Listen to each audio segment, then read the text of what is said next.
Welcome back to our channel. Today we delve into some of the most controversial and tragic incidents involving police officers and their fatal interactions with civilians. We'll explore the stories of Mohammed Noor, Johannes Messerle, Michael Slager, and Kimberly Potter.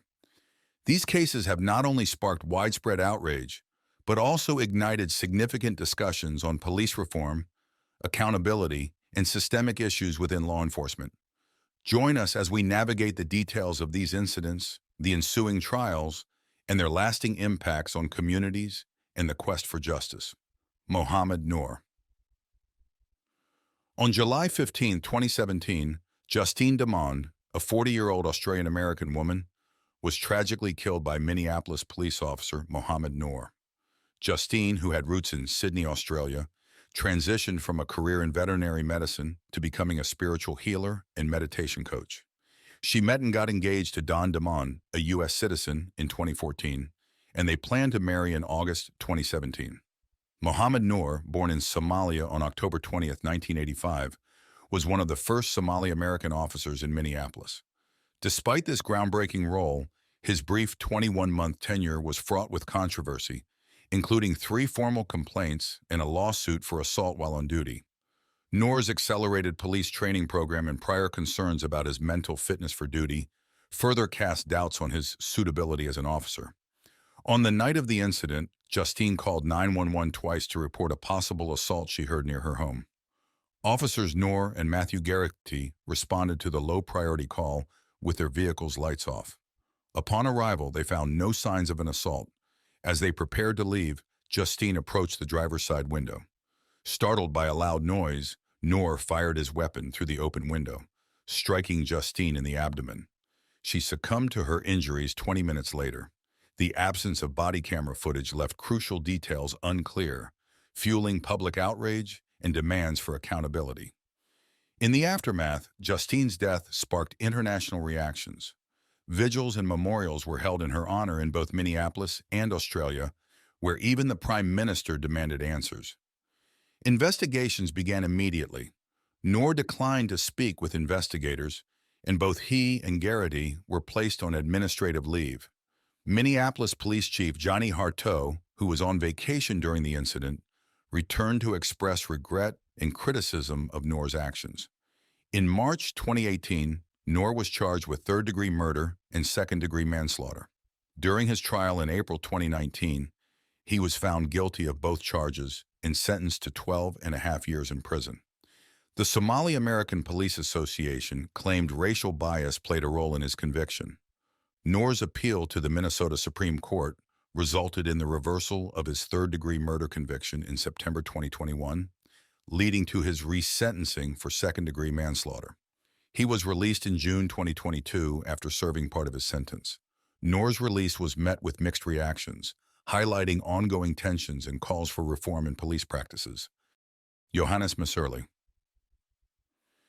In the early hours of New Year's Day, 2009, a tragic incident unfolded at the Fruitvale BART station in Oakland, California. Oscar Grant, a 22-year-old African-American man, was shot and killed by BART police officer Johannes Messerle. The events began with reports of a fight on a BART train returning from New Year's celebrations in San Francisco. Officers Anthony Perrone and Marisol Domenici arrived first, using excessive force to detain passengers, including Oscar Grant.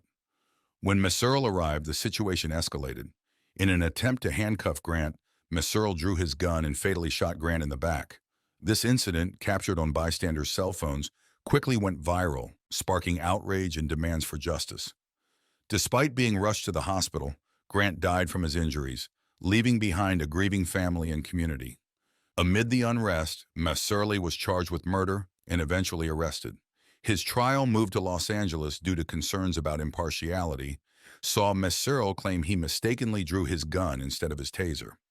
On July 8, 2010, Messerle was found guilty of involuntary manslaughter, but acquitted of second-degree murder. He was sentenced to 2 years in prison but released in 2011 after serving a reduced term. Michael Slager. On April 4, 2015, in North Charleston, South Carolina, A routine traffic stop escalated into a tragic event when Officer Michael Slager fatally shot Walter Scott, a 50-year-old black man, during a traffic stop for a broken brake light. Walter Scott, a forklift operator with aspirations to study massage therapy, had a troubled past, including issues with child support that led to incarceration. Michael Slager, a 33-year-old police officer with a history of controversy, had previously been accused of using a taser without cause, but was cleared of wrongdoing. The incident began when Slager pulled over Scott. For reasons unknown, Scott fled on foot. Slager chased him and during a struggle used his taser. When Scott continued to flee, Slager drew his gun and fired 8 rounds, hitting Scott multiple times in the back. Scott died at the scene. Slager claimed he felt threatened and believed Scott had taken his taser. However, eyewitness Faden Santana captured the shooting on his phone, showing Scott being shot as he ran away. Santana's video contradicted Slager's account and was shared with Scott's family and the media, sparking outrage. Following the video's release, Slager was fired and faced termination from the North Charleston Police Department. He was charged with murder and later indicted. His trial ended in a mistrial in December 2016.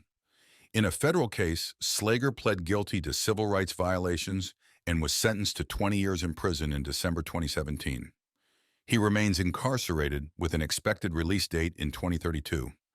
The shooting of Walter Scott had significant repercussions, including protests led by the Black Lives Matter movement and legislative action in South Carolina to equip more police officers with body cameras.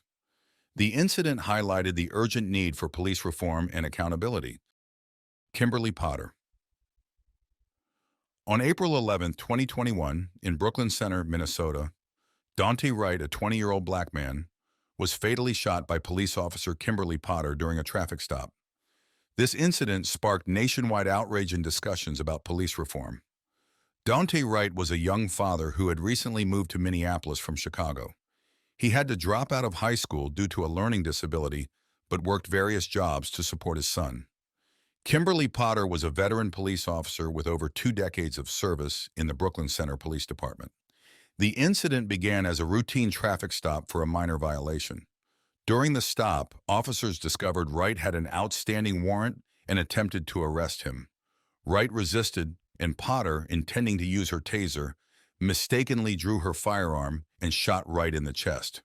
Wright drove a short distance before crashing and dying at the scene. The incident triggered immediate protests. Brooklyn Center Police Chief Tim Gannon and Potter both resigned shortly after. Investigations were launched, and Potter was charged with first-degree and second-degree manslaughter. The shooting led to widespread protests and calls for police reform, not only in Brooklyn Center but across the U.S. During her trial, Potter testified that she mistakenly used her gun instead of her taser. On December 23, 2021, she was found guilty of both manslaughter charges. Potter was sentenced to 2 years in prison, serving 16 months with 8 months of supervised release. She was released on April 24, 2023. Wright's family received a $3.25 million settlement from the city of Brooklyn Center, which included provisions for police policy changes and officer training. The release of Potter after serving 16 months stirred anger and highlighted ongoing issues of police accountability and racial disparities in the criminal justice system.